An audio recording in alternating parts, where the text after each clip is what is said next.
Well, look, it was my honour today to meet with Secretary of Defence Pete Hegseth and to be the first of his defence counterparts around the world to meet with him since his taking up the office of the United States Secretary of Defence. We had a very warm meeting following on from a very warm phone call that we had last week. Get distracted. We had a very warm meeting following on from the very warm phone conversation that we had last week. We are very encouraged by the strength of American leadership as demonstrated by the comments of Secretary Hegseth and indeed others in the Trump administration, particularly the strength of American leadership in the Indo-Pacific. It is really clear that there is a focus on our region, our part of the world, in terms of the way in which America sees itself in terms of expressing its leadership in the world. As part of this, we talked about AUKUS and how fundamentally important it is in the contemporary expression of our alliance. AUKUS is playing a really important role, not only in terms of building Australian capability in the provision of a long-range nuclear-powered submarine capability, but also building American force posture on the Australian continent. And this is a very important statement for our region.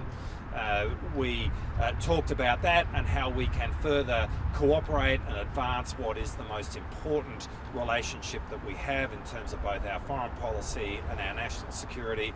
We look very much forward to working with Secretary Hegseth and the Trump administration in terms of taking the alliance forward. Mr. Marles, was there any discussion about the Australian defence budget? Did you discuss that at all? And secondly, how would you characterise the view of Mr. Hegseth towards China?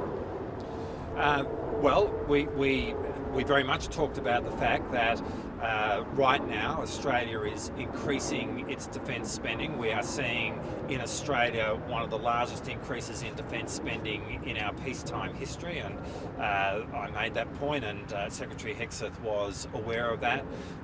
We are doing that through AUKUS, obviously, and through acquiring the nuclear-powered submarine capability.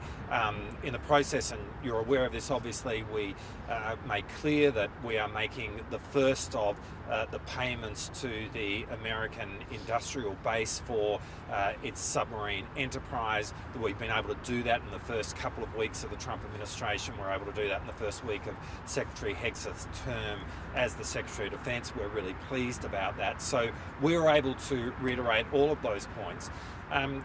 In terms of your second question, I think it's really clear that Secretary Hegseth and the Trump administration are very focused on the challenges in the Indo-Pacific, and that is very pleasing to us. There is definitely an appreciation of the challenges to the rules-based order that we see within our region, and Secretary Hegseth and this administration is focused on. Did he give any assurances that the submarines would be delivered on time? Well, look, we have been working really closely with the US around that, and you heard his comments at the front of the meeting and directly in respect of that question. We get the challenges in terms of the rate of production and sustainment of submarines here in the United States. That's why we are making a contribution to the US industrial base. And the point that we both made in our meeting is that we jointly need to succeed to see this happen, both in terms of American capability, but ultimately Australian capability as well, and being able to increase those production rates, those sustainment rates, getting more Virginias in the water, seeing Australia acquire our Virginia-class submarines in the time that we've agreed is really important in terms of the deterrence that it provides. Do you anticipate that there will be any kind of ask from the Americans for more money for their industrial base so that they can get these submarines out on time? Look, I think the very unique nature of the agreement that we have, where we are not only paying for the Virginia-class submarines, but in addition to that, making a contribution to the tune of billions of dollars to the United States industrial base, is a very unique and significant step. And I think that was appreciated, as it was that we've made the first payment in respect of that in the last week. And that was 500 million Australian. No, it's 500 million US. So it's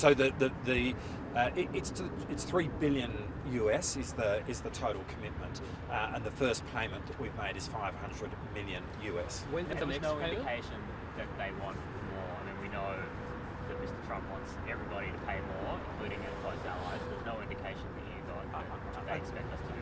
As I said, I think what there was an acknowledgement that this is a very unique arrangement, that we're not seeing this in any other arrangement in the world, literally. And what it says is the determination on the part of Australia to make this work, that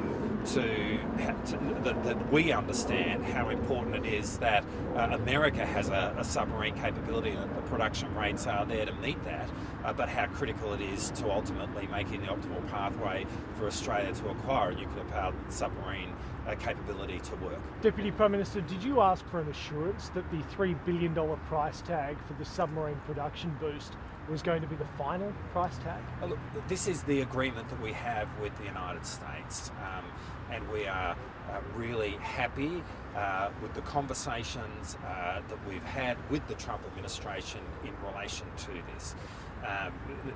It's an agreement that has is public, that we've obviously made with the former administration. But I think the point I would make is that the optimal pathway, which is now underpinned in a trilateral treaty between our three countries, which I signed in Washington back in August of last year, is an agreement that is going to endure over decades. It's going to endure over multiple administrations in the United Kingdom, Australia, and here in the United States.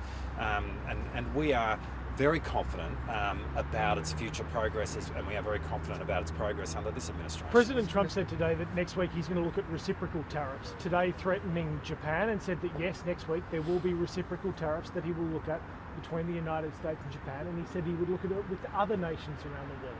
Is Australia concerned about direct reciprocal tariffs or a flow-on effect from that? We obviously are engaging with the United States in respect of our bilateral relationship in respect of tariffs, and we'll continue to do that. We'll obviously press Australia's interest in our case in respect of that, but none of this is a surprise. I mean, we know what President Trump's platform was as he went into the American election. He's been very clear about his policy direction, and so I think we all understand that that is going to see changes in American policy in relation to this. From an Australian point of view, we will continue to press the Australian case around the question of trade. We are an island trading nation where trade forms an increasing share of our national prosperity. Our interest in this is clear, and we'll continue to pursue that interest. Mr. Marles, did you seek to clarify US plans in relation to Gaza, and do you have any concerns about the US taking a long-term ownership position? Look, our focus today was very much on the alliance, on our relationship with the United States in relation to that, the key equities in that alliance, namely AUKUS, on American presence in our region. That was the focus of the conversation, and that is where my attention is directed in terms of engaging in the relationship with the United States. But Labor and the US are at odds on this issue, aren't you? As I say, our focus is on our relationship with the United States and the issues that we have in respect of that. And as I've indicated, that's where the conversation was focused. Our position... So it didn't come up then? We did not go through that. Our position in relation to the Middle East is clear. Obviously, we welcome the ceasefire that is there. It's important that the global community is supporting that ceasefire. And in the longer term, our position is in support of a two-state solution, which of course has been the bipartisan position in Australia. Just to clarify on that $3 billion figure, does the Australian government expect that figure to remain the same? Well, that is the agreement that we have with the United States. And just to clarify, two-state solution from Australia's point of view has to involve the Palestinian state in Gaza. Well, our position is really clear. It's what it has always been, and that is really all I would say in relation to that. And what I'm not about to do is engage in a running commentary on the remarks of the President. Our position in relation to the Middle East is clear, but really the issues that we have sought to pursue in terms of this initial meeting with Secretary Hegseth are the fundamentals of the alliance, which is really at the centre of our national security, and there's much to discuss there, and that was the focus of our discussion. Secretary Hegseth mentioned in his opening remarks that we've been in every conflict with the US since World War II.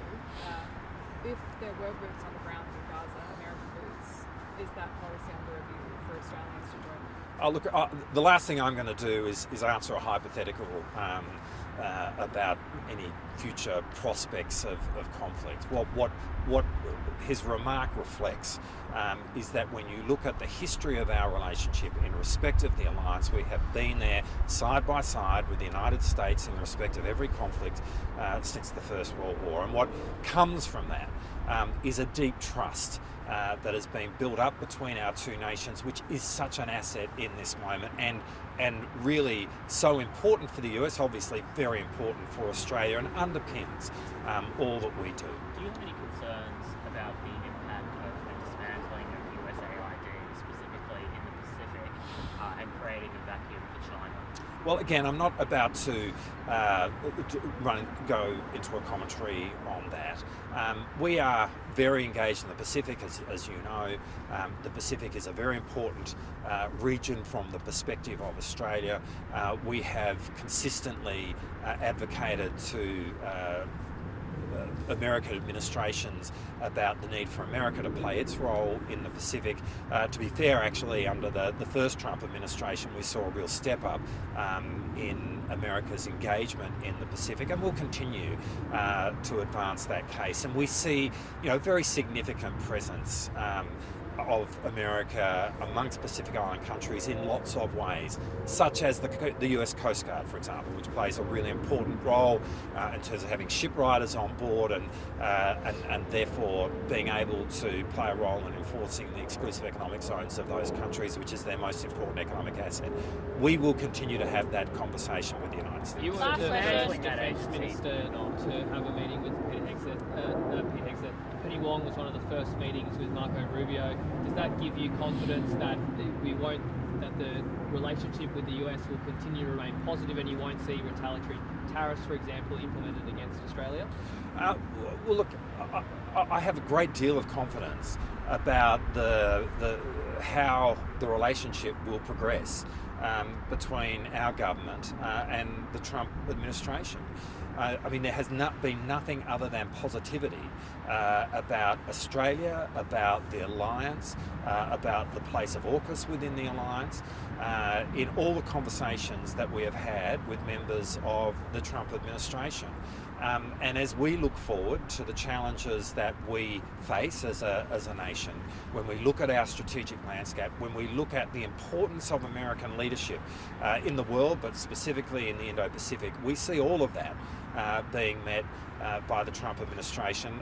It was a really good meeting with Secretary Hegseth today. I'm really looking forward to pursuing my relationship with him, but I think we are all excited about the prospects of how we can work with the Trump administration going forward. Deputy Prime Minister.